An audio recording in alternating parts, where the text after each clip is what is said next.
My photographic journey takes place in one of the world's oldest cities, Rome. Founded by the twins Romulus and Remus in 753 BC, Rome displays all archetypes of the hero's journey. Seen here is a herd of sheep gathered in a small field outside of one of Rome's largest catacombs. To me, the shepherd of these sheep represents the innocent, with his goal to make sure that his herd remains safe, and his fear, losing one of his sheep from the herd. The sheep themselves are a great example of the innocent as well. As Pearson states, they rarely carry their own share of responsibility, although they are very good and may work hard. To me, the sheep are a metaphor for how we need to break free and not follow the herd. It is important to learn from our experiences, yet if we never experience life independently, we will never find a new level of truth that will restore us to wholeness. The orphan sees it as demonstrating the essential truth that we are all on our own. Inside St. Peter's Basilica in Vatican City, mostly natural light is used. The basilica is designed in such a way where the lights shine specific to relics and monuments. This gave me the feeling of how each relic was distinct and on its own, much like an orphan. They are completely independent. Quote, "The gift of the orphan archetype is a freedom from dependence, a form of interdependent self-reliance." Without question, one of the world's most famous arenas is the Roman Colosseum pictured here. Capable of seating 50,000 spectators, the Colosseum was used for gladiatorial contests and public spectacles. When I first entered, I couldn't help but being reminded of the famous movie Gladiator. I imagined what it would be like sitting amongst the spectators, waiting for the inevitable death of the men who competed. Most of the competing gladiators were slaves. However, there was a number of men who volunteered to compete, searching for eternal glory and the respect of their peers. However, quote, "Warrioring is not about fighting everything. It is about having the wisdom and the courage to know when and where to fight." In this next picture, we see two people who were full of wisdom and courage. Here is one of Michelangelo's most famous and highly renowned statues, La Pietà. The statue shows the Virgin Mary holding her son Jesus after he was unnailed from the cross. Mary spent her life caring for her son as best as she could, but she could not protect him from his doomed fate. Quote, "The caregiver within us can help us grow up, not only by comforting us, but also seeing that we learn from each challenge or problem life throws us." However, Jesus was challenged with something that his caregiver, Mary, could not help him with. Jesus, a seeker, spent the better part of his life responding to the call of the Spirit to ascend. He spread the word of God and attempted to help people find a higher sense of value in their lives. As Pearson states, the inner seeker will stop at nothing to find the truth about the cosmos and the meaning of our lives. So strong is the urge that the seeker is willing, if necessary, to sacrifice the most valued relationships and accomplishments to the quest. Jesus is truly the definition of a seeker, because he made the ultimate sacrifice, his own life. Atop ancient Rome lies Palatine Hill. This is where many early Roman rulers held their throne, including Titus Flavius Dominatus, also known as Domitian. Although Domitian did many significant things, like founding the Artistic Olympics and personally restoring the Library of Rome after it had burned down, most historians view him negatively. He was described as a cruel and paranoid tyrant by my tour guide. Domitian was constantly worried about being assassinated, much like the destroyer.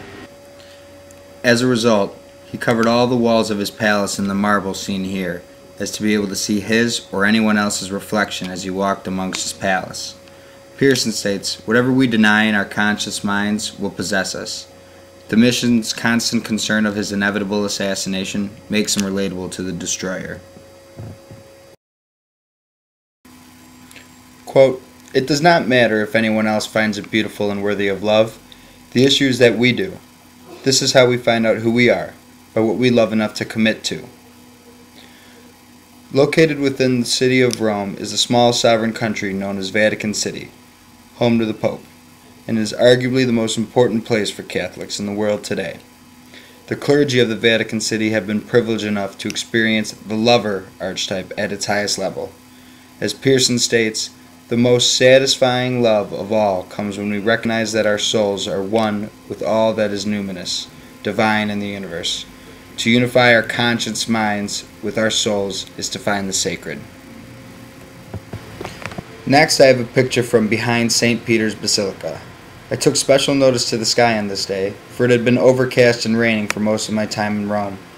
However, today, the clouds seemed so distinct and full of life, I couldn't help but remember being a child and imagining the different shapes those clouds took. I think it's important that I've kept that sense of wonderment within myself because Pearson states, not everyone draws, writes, or sculpts, but everyone dreams, fantasizes, and doodles. This next picture I found to be especially creative in that it was much different from most of the art I had seen. It is made up of thousands of tiny pieces of ceramic to create an image of a face. I couldn't help but think of how tedious of a task this must have been, yet, quote, we create out of enjoyment and love of the objects around us and of the act of creativity itself. To demonstrate the ruler archetype, I've chosen to show a few pictures of the remnants of the Roman Forum. Atop the largest hill located in the center of the city, it was built mainly to impress anyone who sought to visit Rome. Although it's hard to imagine exactly what the city may have looked like, it's apparent it was massive and extremely impressive. From here, Roman emperors did their best to, quote, promote order, peace, prosperity, and abundance. Pope Blessed Innocent XI, pictured here in St. Peter's Basilica, displays the magician archetype. Quote, the power of the magician is to transform reality by changing consciousness. Pope Blessed XI wasted no time becoming a corrector of administrative abuses. He began with the clergy and sought to raise the laity to a higher moral standard of living.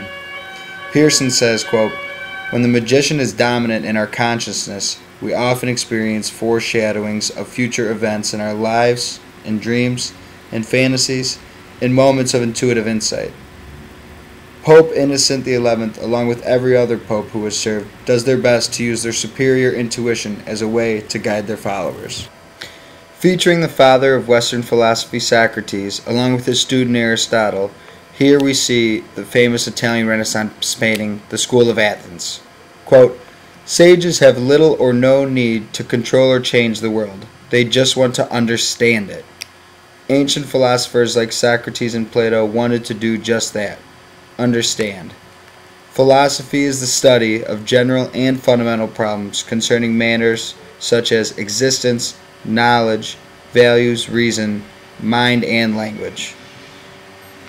Pearson said, quote, so too, unless we develop our minds and hearts and open our souls, we will never know ultimate reality, even if it is at our fingertips. Here the hippodrome of Domitian is shown, displaying the fool archetype. When Domitian ruled Rome, he had this small ring built for his personal entertainment. Since it was too small for horse racing, he usually watched dwarf fights take place. Domitian, as stated before, was a weird and paranoid ruler. Here it is shown why he displays the fool archetype.